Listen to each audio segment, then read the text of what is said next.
ഏവർക്കും സ്നേഹവന്ദനം. ഇന്ന് ജനം ടി വിയിൽ ഈ അടുത്ത സമയത്ത് വന്ന ഒരു വാർത്തയുമായി ബന്ധപ്പെട്ട ഒരു വീഡിയോ ചെയ്യണം എന്നാണ് ആഗ്രഹിക്കുന്നത്. നമുക്കറിയാം, കേരളത്തിലെ BJP സംഘപരിവാറിനോട് ചാഞ്ഞു നിൽക്കുന്ന ഒരു ചാനലാണ് ജനം ടി വി. അതിനകത്ത് പല വാർത്തകളും വരാറുണ്ടാകുന്നു. നമുക്ക് വലിയ സ്വീകാര്യത ഉണ്ടോ ഇല്ലയോ എന്നുള്ളതല്ല പ്രശ്നം. എങ്കിലും അവര് ഈ അടുത്ത സമയത്ത് ക്രൈസ്തവ സഭയെക്കുറിച്ച്, ക്രൈസ്തവ സമൂഹത്തെക്കുറിച്ച് തെറ്റായ ഒരു വാർത്ത വിട്ടപ്പോൾ അത് കൃത്യമായി നിങ്ങളുടെ മുമ്പിൽ വെളിപ്പെടുത്തി തരണം എന്ന് ആഗ്രഹിച്ചുകൊണ്ടാണ് ഞാൻ ഈ വീഡിയോ ചെയ്തത്. അവർ പറഞ്ഞത്, കേരളത്തിൽ നിന്നുള്ള മതപരിവർത്തന മാഫിയയ്ക്ക് കനത്ത തിരിച്ചടി. ഛത്തീസ്ഗഡിൽ ഘർവാപ്പസി തുടരുന്നു. ക്രൈസ്തവ മതപുരോഹിതൻ ഹിന്ദുമതത്തിലേക്ക് തിരികെയെത്തി. മുൻപ് ക്രൈസ്തവ മതം സ്വീകരിച്ച മഹേന്ദ്ര ബാഗേലാണ് സ്വധർമ്മത്തിലേക്ക് മടങ്ങിയത്. ഛത്തീസ്ഗഡിലെ കാങ്കർ ജില്ലയിലെ തേവ്ഡ ഗ്രാമത്തിലാണ് സംഭവം. പ്രദേശത്തെ ക്ഷേത്രത്തിലെത്തി രാമായണം സ്വീകരിച്ചുകൊണ്ട് ഹിന്ദു ധർമ്മത്തിലേക്ക് മടങ്ങുകയായിരുന്നു. വിവരങ്ങളുമായി ശ്രീകാന്ത് ചേരുകയാണ്. ശ്രീകാന്ത് പറയും. രാഖി, കേരളത്തിൽ നിന്നടക്കമുള്ള മതപരിവർത്തന മാഫിയ, അത് ക്രൈസ്തവ മതപരിവർത്തന മാഫിയാണ് ഛത്തീസ്ഗഡിലെ ഈ വനവാസി മേഖലകളിൽ ദുരിതം വിതയ്ക്കുന്ന മതപരിവർത്തനം നടത്തിക്കൊണ്ടിരുന്നത്. അവരവിടെ ഇൻവെസ്റ്റ് ചെയ്ത അവരുടെ പൈസ മുഴുവൻ പോകുന്ന കാഴ്ചയാണ് ഛത്തീസ്ഗഡിൽ എമ്പാടും കാണാൻ സാധിക്കുന്നത്. അവർക്ക് പിന്തുണയായി നിന്നത് മാവോയിസ്റ്റുകളാണ്. പൊതുവെ ഈ മാവോയിസ്റ്റുകൾക്ക് ശക്തി ക്ഷയിച്ചു തുടങ്ങിയതോടെ ഈ ഛത്തീസ്ഗഡിൽ മതം മാറിപ്പോയ മാവോയിസ്റ്റ് ഭീഷണിയിലും അതോടൊപ്പം ഈ ക്രൈസ്തവ മത പുരോഹിതന്മാരുടെ പ്രലോഭനത്തിന് വഴങ്ങി മതം മാറിപ്പോയ വനവാസികൾ തിരികെ ഹിന്ദു മതത്തിലേക്ക് വരുന്ന കാഴ്ചയാണ് കാണാൻ സാധിക്കുന്നത്. ഇപ്പോൾ പുറത്തു വരുന്ന ഏറ്റവും പുതിയ വിവരമനുസരിച്ച് ഒരു ക്രൈസ്തവ മതപുരോഹിതൻ ഹിന്ദു മതത്തിലേക്ക് തിരിച്ചെത്തി എന്നുള്ളതാണ്. മുൻപ് മതപരിവർത്തനം നടത്തിയ മഹേന്ദ്ര ബഗേലാണ് തിരികെ ഹിന്ദു മതത്തിലേക്ക് എത്തിയത്. ഇദ്ദേഹം ആ മേഖലയിലെ വലിയ സ്വാധീനമുള്ള ക്രൈസ്തവ മതപുരോഹിതനാണ്. ഛത്തീസ്ഗഡിലെ കാങ്കർ ജില്ലയിലെ തേവ്ഡ ഗ്രാമത്തിലാണ് ഈ സംഭവം നടന്നത്. പ്രദേശത്തെ ക്ഷേത്രത്തിലെത്തി രാമായണം സ്വീകരിച്ചുകൊണ്ട് ഹിന്ദുമതത്തിലേക്ക് തിരികെ എത്തിയതായി ഇദ്ദേഹം പ്രഖ്യാപിച്ചിട്ടുണ്ട്. ഞാൻ ഈ പറഞ്ഞ ഛത്തീസ്ഗഡിലെ ഈ മേഖലയിലൊക്കെ തന്നെ പോയതാണ്. ആ ഘട്ടത്തിൽ നമ്മൾ കണ്ട കാഴ്ച, കേരളത്തിലെ മലയാളികളാണ് അവിടെ പുരോഹിതന്മാരും കന്യാസ്ത്രീകളും ഏറ്റവും അധികമുള്ളത്. അവിടെ വന്ന് അവരുടെ സാമ്പത്തിക പരാധീനത ചൂഷണം ചെയ്ത് മാവോയിസ്റ്റുകൾക്ക് ഇലക്ട്രോണിക് ഗാഡ്ജറ്റുകൾ നൽകി അവരെ കൂട്ടുപിടിച്ച് ഭയപ്പെടുത്തിയും പ്രലോഭനത്തിലൂടെയും അവിടുത്തെ ആദിവാസികളെ മതം മാറ്റുന്ന ഈ ഭീകരരെ നമ്മൾ ഛത്തീസ്ഗഡിൽ കണ്ടിരുന്നു. മലയാളികളായ കന്യാസ്ത്രീകളും പുരോഹിതന്മാരുമായിരുന്നു എല്ലാവരും എന്നുള്ളത് നമ്മളെ അത്ഭുതപ്പെടുത്തുന്നതുമായിരുന്നു. ഇതാ അവർക്ക് കനത്ത തിരിച്ചടി. അവിടെ ക്രൈസ്തവ പുരോഹിതരടക്കം ഈ മാവോയിസ്റ്റുകൾ കൂട്ടത്തോടെ മുച്ചൂടും മുടിഞ്ഞതോടെ ഇപ്പോൾ ഭയം മാറി തിരികെ ഹിന്ദുമതത്തിലേക്ക് വരികയാണ്. അവിടുത്തെ ആദിവാസികൾ, വനവാസികൾ അവരുടെ സ്വത്വം വീണ്ടെടുക്കുകയാണ് വനവാസികൾ. കേരളത്തിൽ നിന്നുള്ള കന്യാസ്ത്രീകളും അച്ഛന്മാരും ഛത്തീസ്ഗഡിൽ ചെന്നിട്ട് അവിടെ മതപരിവർത്തന മാഫിയായിട്ട് പ്രവർത്തിക്കുകയും ധാരാളം ആളുകളെ മതപരിവർത്തനത്തിലേക്ക് കൊണ്ടുവന്ന് ഇഷ്ടം പോലെ പണം അവിടെ ഇൻവെസ്റ്റ് ചെയ്യുകയും ചെയ്തു. ആ പണമെല്ലാം തന്നെ ലാപ്സായി പോകുന്നു, അല്ലെങ്കിൽ അത് വേസ്റ്റായി പോകുന്നു. കാരണം അവിടുത്തെ ആളുകൾ എല്ലാവരും തന്നെ തിരിച്ച് ഹിന്ദുയിസത്തിലേക്ക് മടങ്ങിപ്പോകുന്നു, അവരുടെ സത്വം വീണ്ടെടുക്കുന്നു എന്നുള്ള ഒരു വാർത്തയാണ് പുറത്തുവിട്ടത്. അതുമായിട്ട് ബന്ധപ്പെട്ട് 2-3 കാര്യങ്ങൾ നമ്മളെല്ലാവരും അറിഞ്ഞിരിക്കണം. ഒന്ന്, ഇവിടെ നിന്ന് പോകുന്നതായിട്ടുള്ള അച്ഛന്മാരും കന്യാസ്ത്രീകളൊന്നും അവിടെ മതപരിവർത്തനത്തിന് വേണ്ടി പണം ചെലവഴിക്കുന്നില്ല എന്നുള്ളത് ആദ്യമേ മനസ്സിലാക്കണം. മറിച്ച് മാനവിക സേവയുടെ അടിസ്ഥാനത്തിൽ മനുഷ്യരുടെ അവസ്ഥകൾക്ക് മാറ്റം വരുത്താൻ വിദ്യാഭ്യാസമായിട്ടും അതേപോലെ തന്നെ ഹെൽത്ത് പരമായിട്ടും ഒക്കെ സേവനങ്ങൾ ചെയ്യുന്നുണ്ട്. അതിനുവേണ്ടി അവിടെ അവർ ഒരുപാട് ഇൻവെസ്റ്റ് ചെയ്യുന്നുണ്ട്. സ്കൂളുകളും ആശുപത്രികളും ഒക്കെ അവിടെ സ്ഥാപിതമാക്കുകയും അവരെ ആ വിധത്തിൽ കൈപിടിച്ചുയർത്താനായിട്ട് ശ്രമിക്കുകയും ചെയ്യുന്നുണ്ട്.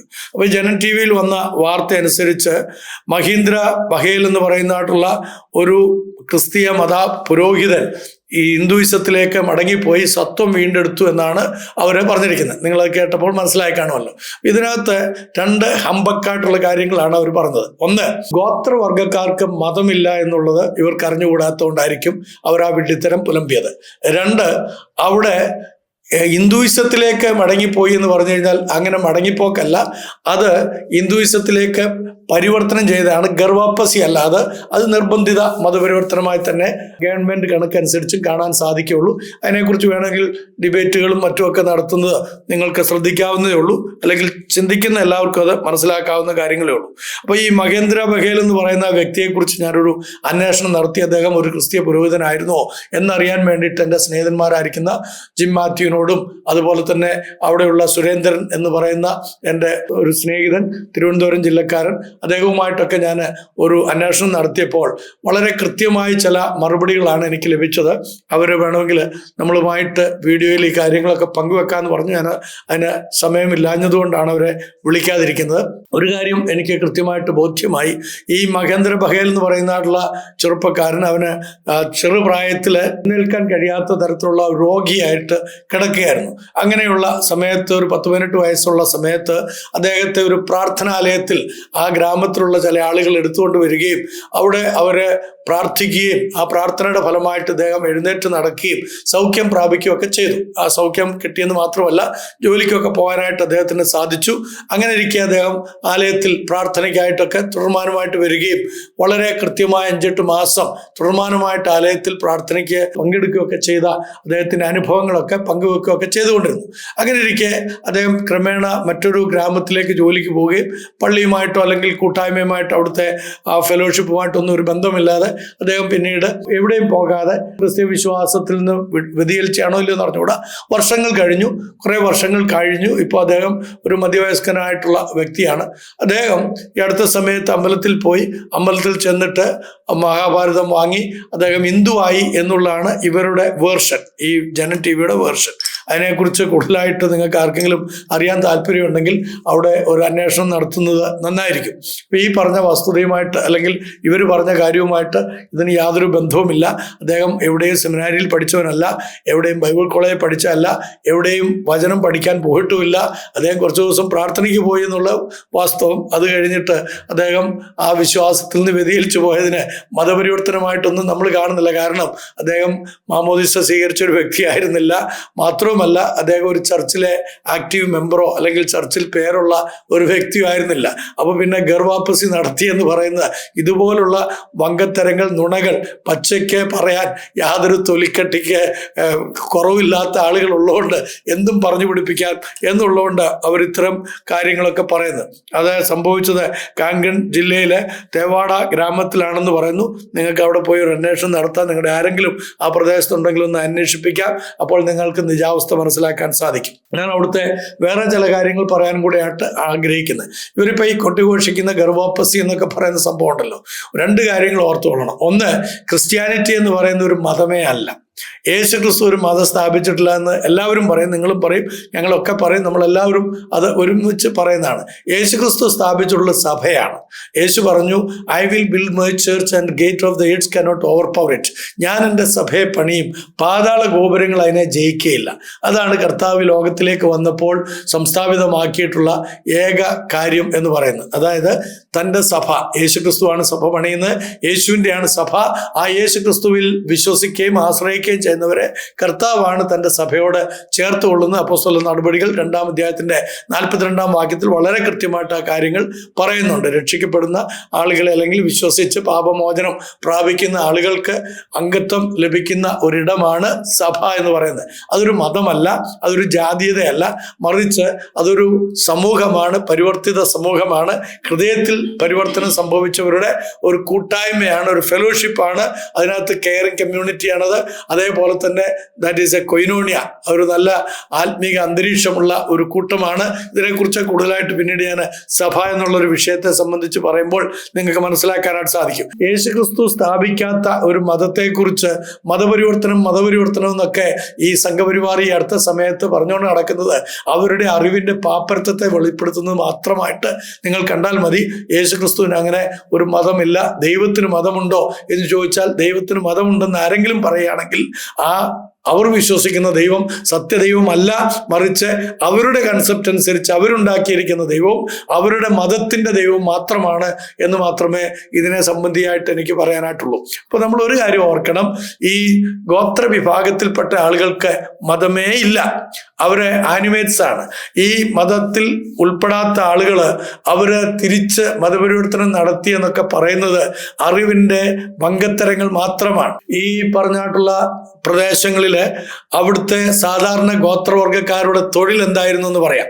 ചില പതിറ്റാണ്ടുകൾക്ക് മുമ്പ് നമ്മുടെ നാട്ടിൽ നിന്ന് ജോലി സംബന്ധമായിട്ട് ബസ്തർ മേഖല, ഇതൊക്കെ ബസ്തർ മേഖലയായിരുന്നു അന്ന്. ഇത് നമുക്കറിയാവുന്ന പോലെ മധ്യപ്രദേശിന്റെ ഒക്കെ ഒരു ഭാഗമായിട്ട് ഉണ്ടായിരുന്ന ഒരു സ്ഥലമാണ്. അപ്പോൾ അവിടെ ബസ്തർ മേഖലയിൽ പ്രവർത്തിക്കാനായിട്ട് ജോലിക്കൊക്കെ പോയതായിട്ടുള്ള മലയാളി ആളുകൾ ആ പ്രദേശങ്ങളിൽ ചെന്നിട്ട് ആരും തിരിഞ്ഞു നോക്കാത്ത ഇത്തരത്തിലുള്ള ആളുകളുടെ അടുക്കലേക്ക് ചെന്ന് അവരുടെ അവസ്ഥകളെ കുറിച്ച് കൃത്യമായി മനസ്സിലാക്കി പഠിച്ച് അത് സർക്കാരിലേക്ക് അങ്ങനെയുള്ള ആളുകളെ കുറിച്ച് ഇന്ന ഇന്ന ഗ്രാമങ്ങളിൽ ഇന്ന ഇന്ന ആളുകൾ താമസമുണ്ട് എന്നൊക്കെ പറഞ്ഞ് റെക്കോർഡിക്കലായിട്ടുള്ള കാര്യങ്ങളൊക്കെ ഉരുവാക്കിയെടുത്തതൊക്കെ നമ്മുടെ മലയാളി അച്ചായന്മാരാണ്. പത്തനംതിട്ട ജില്ലക്കാരും അങ്ങനെയുള്ള മധ്യ തിരുവിതാംകൂറിൽ നിന്ന് പോയ അച്ചായന്മാരൊക്കെ തന്നെയാണ് എന്നുള്ളത് മറന്നു പോകണ്ട. അപ്പോൾ അങ്ങനെയുള്ള ആ സമൂഹത്തിന്റെ മധ്യത്തിൽ പോയി പ്രവർത്തിച്ച ആളുകളുടെ അവരുടെ രേഖകൾ, അവരെഴുതി വെച്ചിരിക്കുന്ന രേഖകളും അവർ പറഞ്ഞു കേട്ട ആളുകളും നമ്മളോട് സംഭാഷിച്ചപ്പോൾ പറഞ്ഞ ചില കാര്യങ്ങൾ കൂടിയാണ് നിങ്ങളുമായിട്ട് പങ്കുവെക്കാൻ ആഗ്രഹിക്കുന്നത്. അവിടെ രണ്ട് പ്രധാനപ്പെട്ട സംഭവങ്ങളാണ് നടന്നിട്ടുള്ളത്. ഞാൻ നാരായൺപൂർ എന്ന് പറയുന്ന ജില്ലയിൽ പോയ കാര്യം മുമ്പ് നിങ്ങളോട് പറഞ്ഞിട്ടുണ്ട്, അത് നിങ്ങൾ കേട്ടിട്ടുണ്ടാകും. ആ സമയത്ത് അവിടെ ക്രൈസ്തവർക്കെതിരെ ഒരുപാട് കഠിനപ്പെട്ട ഉപദ്രവങ്ങൾ ഉണ്ടായി. അതിനുശേഷമാണ് മറ്റൊരു ഗോത്രവർഗമായിരിക്കുന്ന കുക്കികളെ മണിപ്പൂരിൽ ഉപദ്രവിക്കാൻ തക്കവണ്ണം സംഘപരിവാർ മുൻകൈ എടുത്തത് എന്നുള്ളതും മറന്നുപോകണ്ട. അവിടെ മാത്രമല്ല, എവിടെല്ലാം ഗോത്ര വിഭാഗത്തിൽപ്പെട്ട ആളുകൾക്ക് പരിവർത്തനങ്ങൾ ഉണ്ടാകുകയും അവർ സാമൂഹ്യമായിട്ട് ഉയർച്ചയിലേക്ക് എത്തുകയും സാംസ്കാരികപരമായിട്ടുള്ള നന്മകൾ അനുഭവിക്കുകയും ചെയ്യുന്നുണ്ടോ അവിടൊക്കെ അതിനെ തടയിടുക എന്നുള്ള, അവരെ പഴയതിലേക്ക് കൊണ്ടുപോകുക എന്നുള്ള പേരിൽ അവരെ വീണ്ടും അടിമത്തത്തിന്റെ അവസ്ഥയിലേക്ക് കൊണ്ടുപോകാൻ വേണ്ടിയിട്ടുള്ള ഒരു വലിയ പരിപാടികൾ, കർമ്മ പദ്ധതികളാണ് ഗർഭാപ്പസി എന്നുള്ള ഓമന പേരിൽ ഈ നാളുകളിൽ ഈ പറയുന്ന സംഘപരിവാറൊക്കെ ആവിഷ്കരിച്ചിരിക്കുന്നത്. അതിനെക്കുറിച്ച് കൃത്യമായിട്ടുള്ള പഠനങ്ങൾ നടത്തുകയും സർക്കാർ കൃത്യമായി അതിനെതിരെ ആക്ഷൻ എടുക്കുകയും ചെയ്യേണ്ടത് അനിവാര്യമാണ്. കാരണം എന്താണെന്ന് വെച്ച് കഴിഞ്ഞാൽ ഈ ഗർഭാപ്പസി ഒരിക്കലും മാനുഷികമായ പരിഗണനയല്ല മനുഷ്യർക്ക് നൽകുന്നത്, മറിച്ച് അവരുടെ സ്വാതന്ത്ര്യത്തിന്മേലുള്ള ഒരു കടന്നുകയറ്റമാണ്. എന്തുകൊണ്ടാണ് ഈ കാര്യങ്ങളെ കുറിച്ച് നമ്മുടെ കോടതികളൊന്നും തന്നെ സ്വമേധയായി കേസെടുക്കാത്തതെന്നുള്ള ഒരു വലിയ ചോദ്യം പല ഇടങ്ങളിൽ നിന്ന് ഉയർന്നു വരുന്നുണ്ട്. അതിനെക്കുറിച്ച് ചർച്ച ചെയ്യപ്പെടേണ്ടതാണ്, പബ്ലിക് ചർച്ചകളിലേക്ക് ഇത് കൊണ്ടുവരേണ്ടതാണ്. അപ്പൊ ഞാൻ അവിടെ ചെന്ന് അവിടുത്തെ ആളുകളുമായിട്ടൊക്കെ സംഭാഷിച്ചപ്പോൾ മനസ്സിലായ കാര്യമാണ്, അവിടെ രണ്ട് പ്രധാനപ്പെട്ട കാര്യങ്ങളിലായിരുന്നു അവിടുത്തെ ഈ ഗോത്രവർഗക്കാര്, പ്രത്യേകിച്ച് പുരുഷന്മാര് ഇടപെട്ടുകൊണ്ടിരുന്നത്. ഒന്ന് കോഴിപ്പോരായിരുന്നു. നമുക്കറിയാം കോഴിപ്പന്തയം എന്നൊക്കെ പറഞ്ഞ് നമ്മുടെ ഇവിടെ സിനിമ തന്നെ ഇറങ്ങിയിട്ടുണ്ടല്ലോ അല്ലേ. അപ്പൊ കോഴിപ്പന്തയം എന്ന് പറയുന്ന ഒരു പരിപാടി, അതായത് ഈ കോഴിപ്പോരിനുള്ള കോഴികളെ വളർത്തുക, അത് ഒരു ഇതിലേക്ക് ഒരു ഘട്ടത്തിലേക്ക് എത്തിക്കഴിയുമ്പോൾ രണ്ടുപേര് തമ്മിൽ കോഴിപ്പോര് നടത്തുക. ആര് ജയിക്കുന്നുവോ ആ ജയിക്കുന്ന ആള് തോൽക്കുന്ന ആളെ തല്ലിക്കൊന്ന് അവിടെ കുഴിച്ചിടും. അതിന് കാരണം എന്താണെന്ന് വെച്ച് കഴിഞ്ഞാൽ ഇവർക്കാർക്കും തന്നെ ഒരു ബോധമുള്ള മനുഷ്യരല്ല. ഇവര് പ്രത്യേകമായ അവിടുന്ന് കിട്ടുന്ന ഒരു കള്ളുണ്ട്, നമ്മുടെ ഈ പന ചെത്തിയെടുക്കുന്ന പോലെ. അവിടെ ഒരു പ്രത്യേക തരത്തിലുള്ള, അതിന് മാവോ എന്നാണ് പറയുന്നത്, മാവോ, ആ മാവോ എന്ന് പറയുന്നതായിട്ടുള്ള പാനീയം അവർ കുടിച്ച് പൂസായിട്ട് ഇവർ ഈ കോഴിപ്പോര് നടത്തുകയും അങ്ങനെ അന്യോന്യം തല്ലിക്കൊന്ന് ചത്ത് ഒക്കെ ഒടുങ്ങുന്ന ഒരു സാഹചര്യമായിരുന്നു അവിടെ ഉണ്ടായിരുന്നത്. മാത്രമല്ല സ്ത്രീകളാണ് അവിടെ ജോലി എന്തെങ്കിലും ചെയ്യുക. അവര് കൃഷിയിടമായിട്ടൊന്നും അതിനെ കണ്ടിരുന്നില്ല, ഇങ്ങനെ വയലൊക്കെ ചുമ്മാ ഇങ്ങനെ കിടക്കുകയായിരുന്നു. പക്ഷേ അവിടെ ഈ ക്രിസ്തീയ സുവിശേഷകന്മാർ മാത്രമല്ല, ക്രിസ്തീയ സ്നേഹമുള്ളതായിട്ടുള്ള ആളുകൾ, മനുഷ്യനെ സ്നേഹിക്കുന്ന ആളുകൾ ആ പ്രദേശങ്ങളിലേക്ക് ഫിലന്ത്രോഫിക്കലായിട്ടുള്ള മാനുഷികമായ പരിഗണനയൊക്കെ കൊടുക്കുന്ന ആളുകൾ അവിടെ ചെന്ന് ഇവരെ വിദ്യാഭ്യാസത്തിലേക്ക് നയിക്കുകയും മാത്രമല്ല അഗ്രികൾച്ചറൽ ആയിട്ടുള്ള കാര്യങ്ങൾ ഇവരെ പഠിപ്പിക്കുകയൊക്കെ ചെയ്തതിന്റെ അടിസ്ഥാനത്തിൽ ഇവരിൽ വലിയ സമൂലമായ മാറ്റങ്ങൾ ഉണ്ടായി. ഇവർ കൃഷി സമ്പ്രദായത്തിലേക്കൊക്കെ ഇറങ്ങാൻ തുടങ്ങി. കൃഷി ചെയ്യാൻ തുടങ്ങിയപ്പോൾ ഇവർക്ക് വരുമാനങ്ങൾ ഉണ്ടായി. വരുമാനം ഉണ്ടായപ്പോൾ അത് അനാവൃത്ത ചെലവുകൾക്ക് വേണ്ടിയിട്ട് ഉപയോഗിക്കാതെയായി. ആ സമയത്ത് ഇവർ സുവിശേഷം കേട്ട് വിശ്വസിക്കുകയും അങ്ങനെ യേശു ക്രിസ്തുവിനെ രക്ഷകനായി സ്വീകരിക്കുകയൊക്കെ ചെയ്തതിന്റെ അടിസ്ഥാനത്തിൽ പള്ളിയിൽ പോകാനും നല്ല വസ്ത്രങ്ങൾ ധരിക്കാനും നല്ല ഭാഷകൾ സംസാരിക്കാനും അതുപോലെ നല്ല ആഹാരം കഴിക്കാനൊക്കെ ഇടയായി തീർന്നു. ശാരീരികമായിട്ടും മാനസികമായിട്ടും ആത്മീയമായിട്ടും സാമൂഹികപരമായിട്ടും ഒക്കെയുള്ള വലിയ പുരോഗതി അവർക്കുണ്ടായി. അവരുടെ മക്കളെയൊക്കെ പഠിപ്പിക്കാൻ തക്കവണ്ണം സിറ്റികളിലേക്കൊക്കെയുള്ള മിഷൻ സ്കൂളുകളിലേക്ക് അയച്ചു. അവിടെ ബോർഡിങ്ങിൽ ഒക്കെ താമസിപ്പിച്ച് കുട്ടികളെയൊക്കെ പഠിപ്പിച്ചു. അവരുടെയൊക്കെ തലമുറകൾ 1-2 തലമുറ കഴിഞ്ഞപ്പോഴേക്കും അവിടെ വലിയ പുരോഗതികൾ ആ ദേശങ്ങളിലുണ്ടായി. നല്ല വീടുകൾ വന്നു, വാഹന സൗകര്യങ്ങളുണ്ടായി, വീടുകളിലേക്ക് ആവശ്യമായിരിക്കുന്ന എല്ലാ സാധന സാമഗ്രികളും മോഡേൺ ആയിട്ടുള്ള, ഇവിടെ ഈ ജനൻ TV പറഞ്ഞ പോലെ ഇലക്ട്രോണിക് ഐറ്റംസ് എന്നൊക്കെ പറയുന്നുണ്ടല്ലോ, അതൊക്കെ അവർ സ്വമേധയാ മേടിക്കുന്നതാണ്. അവർക്ക് അതിൻ്റെ അനിവാര്യത മനസ്സിലായതുകൊണ്ടാണ്. അതൊക്കെയാണ് ഇവരുടെ പ്രശ്നം. ഇവരിങ്ങനെ ഇലക്ട്രോണിക്സ് ഐറ്റംസ് മേടിക്കുന്നു, ഇവർക്ക് TV, ഫ്രിഡ്ജ്, അതേപോലെ തന്നെ വാഹനങ്ങളൊക്കെ ഉണ്ടാകുന്നു. ഇങ്ങനെ ഭൗതികമായിട്ടുള്ള പുരോഗതി മറ്റുള്ളവരോടൊപ്പം തന്നെ ഇവർക്കും ഉണ്ടാകുന്നു എന്നുള്ളത് ഇവർക്ക് അങ്ങോട്ട് സഹിച്ചുകൂടാ. ഈ ജനം TVക്കൊന്നും അതങ്ങോട്ട് അംഗീകരിക്കാൻ കഴിയില്ല.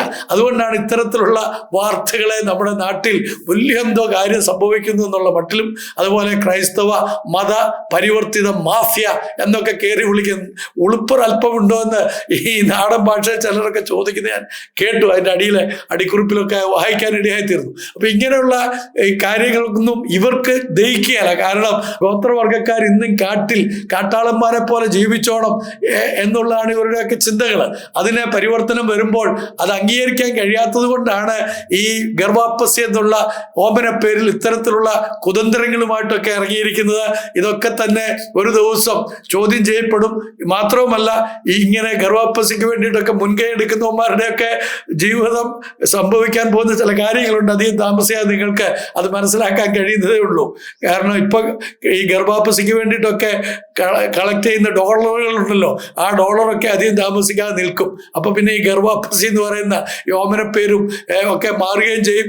പിന്നെ ഈ കോണം കൊടുത്തോണ്ട് പിന്നെയും പഴയതിലേക്ക് നടക്കേണ്ടിയും വരും എന്നുള്ളത് മറന്നു പോകണ്ട. കോഴിപ്പോരും നടത്തി മാവോ എന്ന് പറയുന്നതായിട്ടുള്ള ഈ കള്ളും കുടിച്ച് അവിടെ ജീവിച്ചായിട്ടുള്ള ആളുകൾക്കുണ്ടായ സമൂലമായ പരിവർത്തനം കൊണ്ട് സംഭവിച്ച 4 കാര്യങ്ങളുണ്ട്. 4 കൂട്ടർക്ക് വലിയ പ്രശ്നമുണ്ടായി. അതിൽ ഒരു കൂട്ടരെന്ന് പറയുന്നത് ബിസിനസ്സുകാരാണ്. മറ്റുള്ള സ്ഥലങ്ങളിൽ നിന്നൊക്കെ അവിടെ വന്നിരിക്കുന്ന ആളുകൾ, ബിസിനസ്സിന് വന്ന ആളുകൾ ഇവരെ കാട്ടിൽ നിന്നൊക്കെ ശേഖരിച്ചുകൊണ്ടിരുന്ന തേന്, അതേപോലെയുള്ള കാട്ടിലെ പ്രധാനപ്പെട്ട വസ്തുക്കളൊക്കെ അത് ചുളു വിലയ്ക്കായിരുന്നു ഇവരെ ഈ ബിസിനസ്സുകാർ വാങ്ങിക്കൊണ്ടിരുന്നത്. അതായത് 10,000 രൂപയുടെ സാധനവുമായിട്ട് വന്നു കഴിഞ്ഞാൽ മാക്സിമം കൊടുക്കുന്നത് 1000 രൂപയായിരിക്കും മാക്സിമം. ബാക്കി തുകയെല്ലാം അവർക്ക് ഇവരിൽ നിന്ന് കിട്ടുന്ന ലാഭങ്ങളായിരുന്നു. അതേപോലെ തന്നെ രണ്ടാമത്തെ കൂട്ടരെന്ന് പറയുന്നത് ബ്യൂറോക്രാറ്റ്സ് ആണ്. ബ്യൂറോക്രാറ്റ്സ് എന്ന് പറയുമ്പോൾ ഈ നാരായൺപൂർ പോലുള്ള ജില്ലകളിൽ, ഈ ട്രൈബൽസ് ഒക്കെ ഉള്ള ജില്ലകളിൽ അവിടുത്തെ സംഭവം എന്താണെന്ന് വെച്ച് കഴിഞ്ഞാൽ ഗോത്ര വിഭാഗത്തിന് വേണ്ടിയിട്ട് യൂണിയൻ ഗവൺമെന്റിൽ നിന്ന് വലിയ തുകകൾ അവിടെ വരാറുണ്ട്, ഗോത്രവർഗക്കാരുടെ പല ഉന്നമനമായിട്ടുള്ള പ്രവർത്തനങ്ങൾക്ക് വേണ്ടി. പക്ഷേ ഇതൊന്നും തന്നെ ഈ ബ്യൂറോക്രാറ്റ്സ് അവർക്ക് വേണ്ടിയിട്ട് ചെലവഴിച്ചിരുന്നില്ല. അതെല്ലാം അവരുടെ കള്ളൊപ്പിട്ട് വാങ്ങിക്കൊണ്ട് നടന്നതായിട്ടുള്ള വ്യക്തികളാണ്. മൂന്നാമത്തെ കൂട്ടരെന്ന് പറയുന്നത് അവിടെ ഉണ്ടായിരുന്ന മത ചിന്തകളുമായിട്ട് നടക്കുന്ന അല്ലെങ്കിൽ മതത്തിന്റെ ആളുകളാണ്. അവരെ ഈ പാവപ്പെട്ട ജനങ്ങൾ കൂടോത്രത്തിനും മന്ത്രവാദത്തിനും ഒക്കെ വരുമ്പോൾ ധാരാളമായി പണം അവരിൽ നിന്ന് ഓരോ കാര്യങ്ങൾ പറഞ്ഞ് വാങ്ങിക്കൊണ്ട് ഇരിക്കുമായിരുന്നു. അങ്ങനെയുള്ള ആളുകൾക്ക് അത് നഷ്ടമായി തീരാൻ തുടങ്ങി. നാലാമത്തെ കൂട്ടരെന്ന് പറയുന്നത് രാഷ്ട്രീയക്കാരാണ്. രാഷ്ട്രീയക്കാര് അവർക്ക് വേണ്ടിയിട്ട് അങ്ങ് വോട്ട് ചെയ്യുകയായിരുന്നു. ആരും തന്നെ അവിടെ വോട്ട് ചെയ്യാനൊന്നും പോവുകയല്ല. പക്ഷെ ഇവരുടെ ഈ വോട്ടർ ലിസ്റ്റിനകത്തുള്ള പേരനുസരിച്ച് ഇവർ തന്നെയാണ് വോട്ട് ചെയ്തുകൊണ്ടിരുന്നത്. അപ്പോൾ അതിനൊക്കെ മാറ്റം വന്നു. ഇവർ വോട്ട് ചെയ്യാൻ പോയി. മാത്രമല്ല, അവർ കൊടുക്കുന്ന വസ്തുവകകൾക്ക് കൃത്യമായി പണം ചോദിച്ചു വാങ്ങിക്കാൻ തുടങ്ങി.